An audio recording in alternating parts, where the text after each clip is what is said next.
Hoje nós vamos falar sobre o maior número primo existente. Esse número primo foi descoberto por Patrick Laroche, um dos pesquisadores do grupo GIMPS. O GIMPS seria basicamente um grupo de pesquisadores que resolveu juntar seus computadores para ter poder computacional para funcionar como se fosse um supercomputador, com a finalidade de descobrir novos números primos que são da categoria primos de Mersenne. Os primos de Mersenne são números de Mersenne, que são números de 2 elevado a n menos 1, que acabam se tornando primos. E quando o número de Mersenne é primo, seu número n também é primo. E o nosso primo de Mersenne que nós vamos falar hoje é o M82.589.933, escrito como 2 elevado a 82.589.933 menos 1. O nosso número primo ele tem aproximadamente 25 milhões de dígitos. Para ser um pouco mais preciso, ele tem 24.800.000.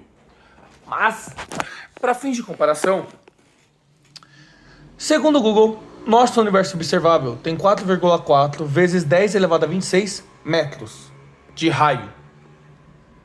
Segundo a Wikipédia, o número de átomos no nosso universo é na ordem de 10 elevado a 80. Segundo a própria matemática, um Google é um número chamado de 10 elevado a 100. E mesmo assim, o nosso número primo, que é o maior primo existente, ele está na categoria de ser escrita de 10 elevado a 24.900.000, que é o número de dígitos. Mesmo se multiplicarmos todos esses números, não vai chegar nem perto do nosso número primo de Mersenne. Mesmo com quase 6 anos desde a última descoberta do número primo, o GIMPS não parou. Eles andam evoluindo seu código e seu programa. Atualmente, eles estão com um programa chamado Prime 95, Primo 95 em português, que funciona de maneira mais eficaz e menos demorada para continuar pesquisando os números primos. Eles pesquisaram todos os números de Mersenne até o 48º maior número primo para confirmar se todos eles são primos, se o teste de primalidade bate ou não bate. E esse grupo, você pode entrar a qualquer momento para ajudar ele, com poder computacional. Você se cadastra no site deles e você baixa os arquivos deles para ajudar com o seu computador, com essa rede de computadores, para transformar tudo como se fosse um grande computador, para fazer as suas pesquisas de números primos e ajudar na descoberta de novos números. Patrick Laroche fez basicamente isso.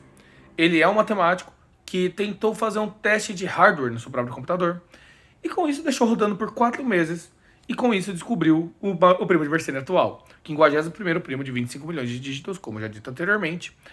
E ele não fez de maneira despretensiosa, porém, ele não estava tentando achar o maior possível. Ele conseguiu usando o computador de casa.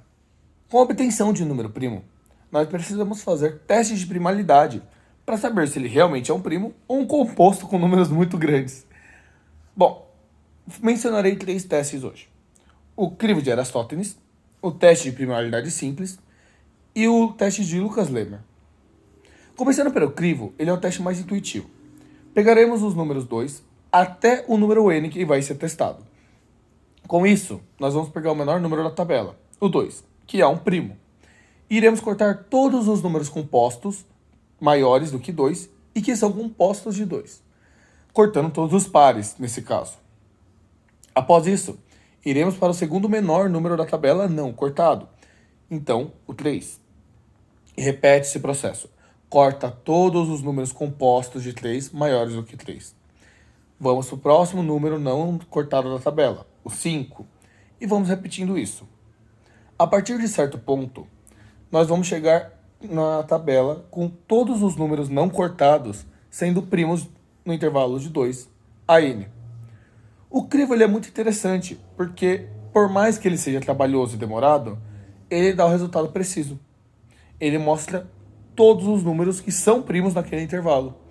Mas quando vamos trabalhar com números com a ordem de grandeza de 25 milhões de dígitos, esse crivo acaba se tornando algo, não é inútil, mas inviável.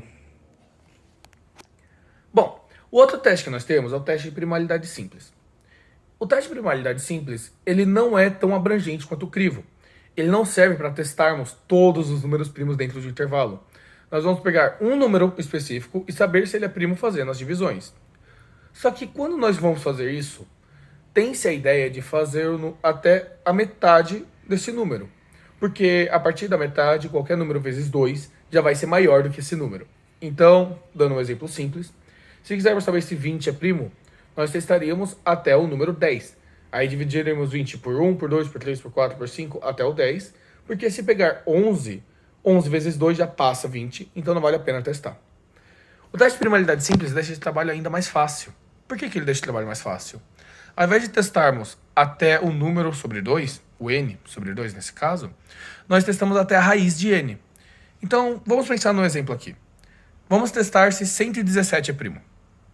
Para 117 ser primo, nós vamos tirar a raiz de 117, que é aproximadamente 10,81.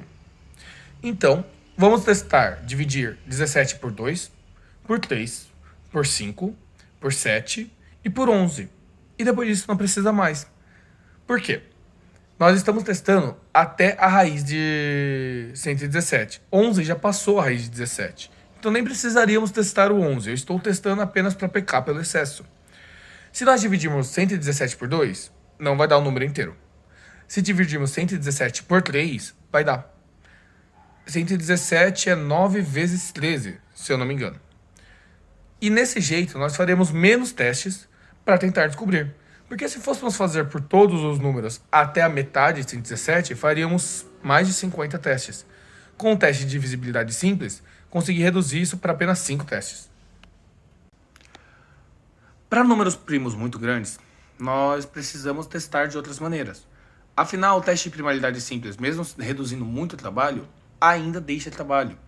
Então, quando vamos testar, por exemplo, um número com 5, 6 casas decimais, já vão ter mais de 100 números para testar, o que acaba sendo bem trabalhoso. Por isso que usamos o teste de Lucas-Lehmer. O teste de Lucas-Lehmer serve para achar se um número de Mersenne é primo. E aí, por isso que usamos tantos números de Mersenne para encontrar novos primos. Não quer dizer que todos os primos são números de Mersenne, mas os números primos que são números de Mersenne são facilmente encontrados através do teste de Lucas-Lehmer. O teste de Lucas-Lehmer, eu vou dar um exemplo para vocês, com m igual a 7. Com m7, perdão. O m7 é 2 elevado a 7 menos 1, que é igual a 127. E como funciona o teste? Nós vamos colocar o S0, que o S0 seria 4, e vamos começar a fazer o S1 como S0 ao quadrado menos 2, e pegar o resto dessa divisão por 127.